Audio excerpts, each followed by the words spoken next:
Fala pessoal, iniciando mais uma semana. A principal notícia da semana é o acordo entre Estados Unidos e Irã para o encerramento da guerra.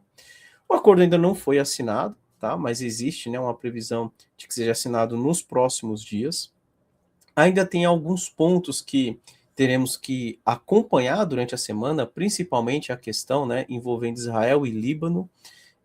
Israel ainda segue com alguns ataques ao Líbano, né? Inclusive ontem, no domingo, pela parte da manhã, foi feito o ataque de Israel ao Líbano, e isso é um ponto que teremos que acompanhar nos próximos dias para ver se gera algum aumento ali das tensões, né?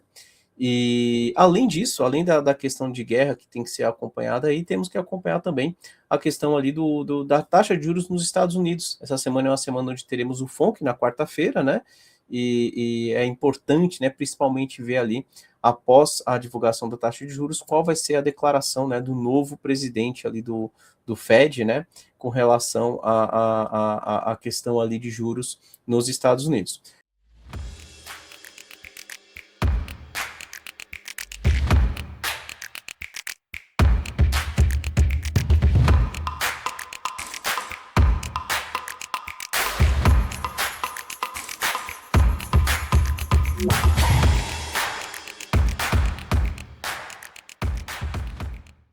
Bem, vou colocar minha tela para a gente começar falando do Bitcoin. O Bitcoin reage bem, né, com a notícia relacionada ao fim da guerra, ou pelo menos a esse acordo, tá? Vamos ver se isso vai permanecer nos próximos dias. E o Bitcoin, ele rompe uma região de resistência no curtíssimo prazo, que é essa região ali dos 64 mil, tá?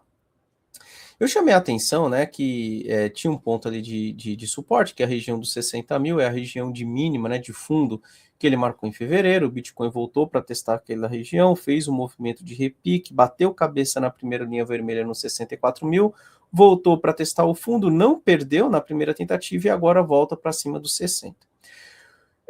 Como nós estamos consolidados, né, desde que o Bitcoin chegou aqui na faixa de 60 mil em fevereiro, e aí você consegue perceber que ele segura no 60, primeira tentativa ele foi no 75, voltou para testar ali próximo de 65 mil, segurou e depois foi lá nos 80 e devolveu tudo para a região dos 60 mil. Então, assim, como a gente tem, né, este range ali de consolidação, se eu pegar aqui da mínima que ele deixou em fevereiro até a máxima que ele marcou nos 80 mil, como a gente tem andado de lado dentro desta região, e o Bitcoin ele começa a trabalhar de 64 mil, eu vejo sim a possibilidade nos próximos dias, é claro que não vai acontecer de um dia para o outro, né? Mas quem sabe ali em algumas semanas, do Bitcoin voltar pelo menos para testar próximo dos 74 mil, que é uma região de resistência, tá? Então, pensando numa movimentação de curtíssimo prazo, eu até gosto ali de compras, principalmente se o Bitcoin fizer um pullback, voltar próximo ali dos 64 mil e apontar para cima novamente, formando um pivôzinho. A ideia seria que ele tentasse fazer algo parecido com isso, tá ok? Então, Bitcoin acima de 64 mil, ok, acho ali que teremos uma movimentação de alta até próximo de 74, caso eu esteja errado, né, o Bitcoin começa a falhar no meio do caminho, né, a coisa ali fica um pouco mais azeda com relação a esse acordo de guerra, e ele venha perdendo depois a região dos 60 mil mais uma vez, né, vem testar e perde, aí retoma aquela movimentação anterior, onde teremos alvos, né, entre 54 a 50 mil dólares, e aí já fica um cenário um pouco mais pesado, um cenário ali que não é interessante para quem está comprado. Por isso, né, se alguém estiver comprando pensando em curto prazo aí no Bitcoin, importante que se ele perdeu 60 mil, pense ali pelo menos estopar, e aí a gente observa a reação dele entre 54 a 50 mil como uma próxima parada, tá? Mas de qualquer forma, no curto prazo estou gostando da movimentação e a ideia é que o Bitcoin tente ele voltar próximo de 74, chegando lá a gente observa a reação do preço, se ele bater cabeça lá, volta de novo para testar esta mesma região que ele está agora, entendo que também pode ser uma oportunidade na compra, e aí na próxima tentativa até mesmo tentar buscar ali a região dos 80 mil, permanecendo lateral, né? Ele tem que romper para cima desses 80 mil para a gente entender que retoma a movimentação de alta ali mais consistente, tá ok? Então, vamos seguir acompanhando, curto prazo, ok, Bitcoin aponta para cima, importante que ele permaneça acima de 64 mil dólares e acima de 64 pode abrir alvo até a região dos 74 mil. Ethereum, vamos dar uma olhada aqui no gráfico de Ethereum. Ethereum, diferente do Bitcoin, tá? Assim, ele pode, no curto prazo, ainda seguir a movimentação de alta. Eu vejo resistência em Ethereum ali próximo dos 1.900, 1.940, tá? mas Ethereum, diferente do Bitcoin, ele perdeu, né, o fundo ali de fevereiro, e eu entendo que este movimento de correção de Ethereum é para bater cabeça e depois mandar para baixo novamente, tá? Então tome cuidado ali para quem está comprando Ethereum, tem região de resistência ali próximo de 1900, 1950, caso o Ethereum chegue por ali e falhe, né, ele pode voltar tudo de novo para testar fundo e quem sabe até mesmo ir lá buscar 1400, que é uma região de fundo anterior, pelo gráfico semanal, lá o fundo que ele marcou em março, abril de 25, tá? Do ano passado. Dá uma olhada no gráfico de Solana. Solana perdeu a região do fundo ali de fevereiro também, o pavio, né? Ele chegou a tocar a região dos $60, né? 60 e 50 ali mais ou menos. Fez um movimento de repique. No primeiro teste que ele testou por baixo ali, a mínima que ele marcou em fevereiro, ele bateu cabeça, voltou para testar o fundo, não perdeu, né? Não renovou mínimas, e aí ele vem nessa movimentação de alta.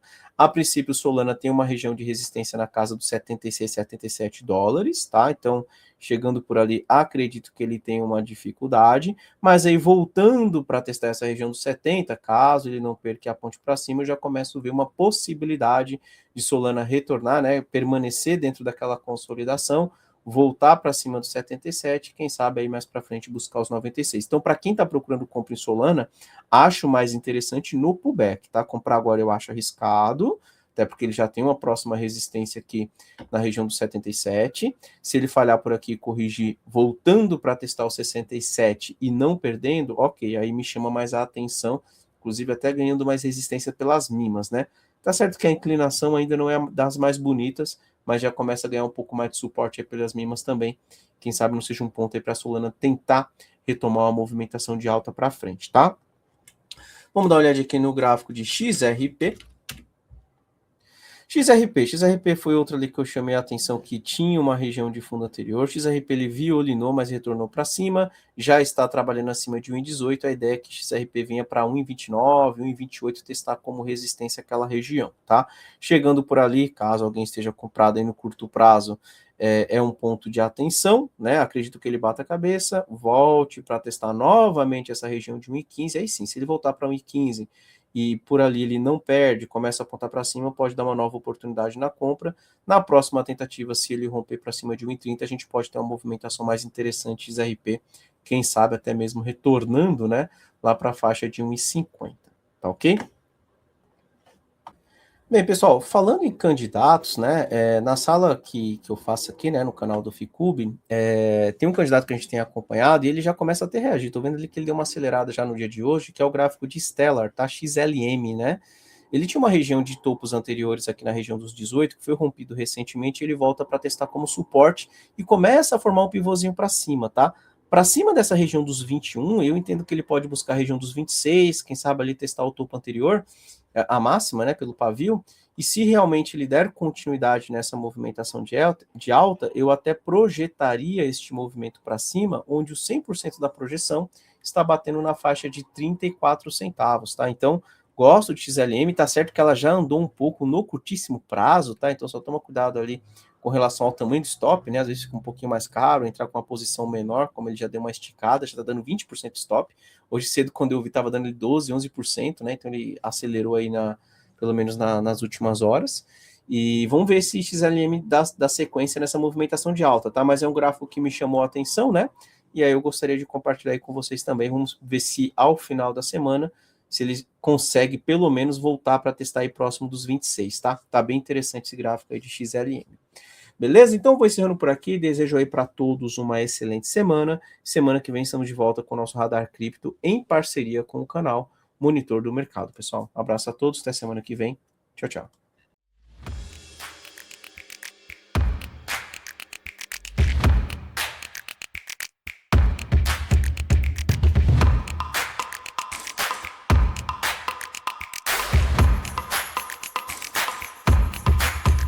Wow.